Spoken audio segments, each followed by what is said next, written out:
What if, in a world searching for signs of the divine, the greatest miracle was right in front of our face? What if Jewish history is the greatest argument for God?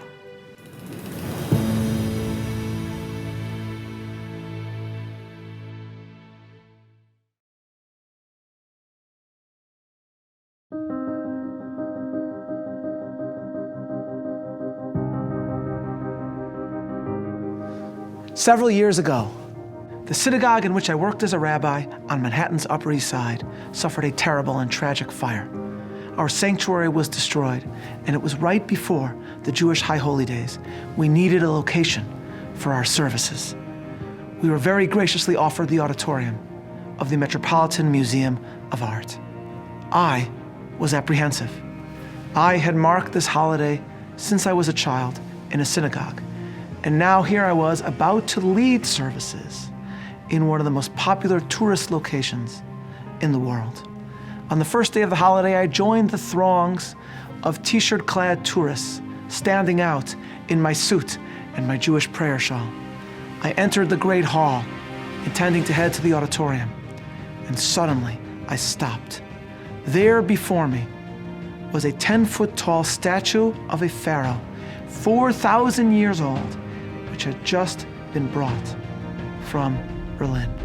Originally created in honor of the Pharaoh Merneptah, it had been reconfigured 600 years later to honor the image of Ramesses II, Ramesses the Great, the pharaoh identified by many scholars as the Pharaoh of the Exodus. I was looking at the man who was perhaps the first enemy that Israel had ever encountered. It was under Pharaoh in Egypt, according to the Bible, that Israel was first enslaved for hundreds of years. It was in Egypt, according to the Bible, that a tyrant worshipped as a god had first sought to destroy the Jewish people. It was in Egypt that Israel had first experienced redemption, and it was from Egypt that Israel journeyed across the desert to the locus of its aspirations, to the land of Abraham, to the Holy Land. As I stood in front of Ramesses, it struck me that the poet Shelley, who had also encountered a similar statue of the very same pharaoh, who was known in Greek as Ozymandias, and had been inspired to pen a powerful poem which described the image of a tyrant that proudly proclaimed, "Look upon my works, ye mighty, and despair." And Shelley concludes, "Nothing beside remains round the decay of that colossal wreck, boundless and bare. The lone and level sands stretch far away." Here I was face to face with an enemy of Israel proclaiming his might, yet his empire was gone, and here was I, thousands of years later, about to lead services for the sacred day of my people. I left the statue behind and headed toward the auditorium, and as I did, I passed exhibit after exhibit, statue after statue, of tyrant after tyrant that had once bestrode the world like a colossus and then disappeared in a cloud of dust, relegated to the ash heap of history. But only Israel endured. Our services began. Our liturgy for that sacred day focused on the hand of God in history and the role, the mysterious role of the Jewish people in that history. I will never forget our prayers that day, for it taught me to see the history of the world through the lens of the miracle that was the Jewish story. In truth, one artifact from ancient Egypt best embodies this lesson. In 1896, the British Egyptologist Flinders Petrie excavated the ancient city of Thebes. There, he uncovered an enormous slab of stone known as a stele, which had been created by the son of Ramesses II, the Pharaoh Merneptah, in order to recount his many and manifold military victories. At first blush, it seemed no different than many other monuments created by ancient Middle Eastern monarchs.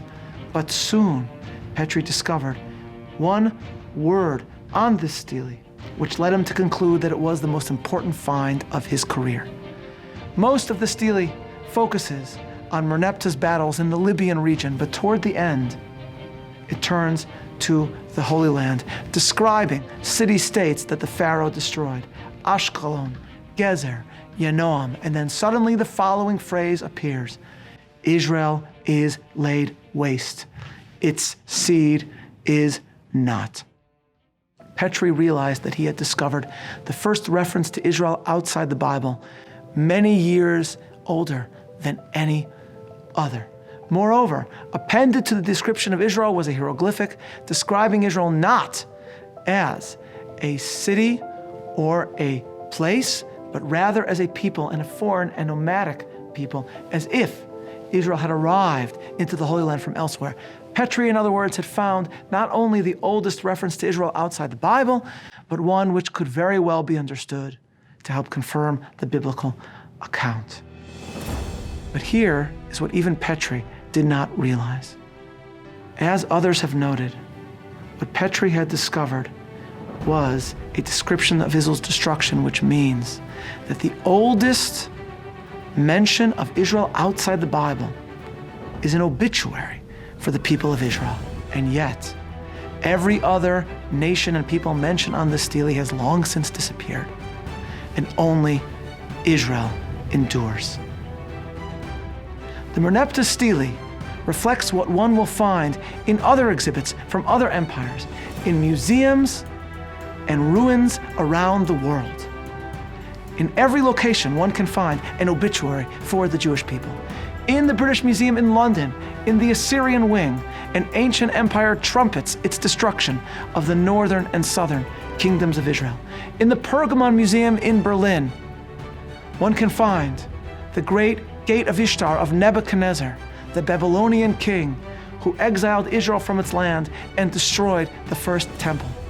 In the midst of the Roman Forum, one will encounter the Arch of Titus, celebrating the destruction of the Second Temple in 70 CE, and the exile of the Jews and the temple treasures to Rome.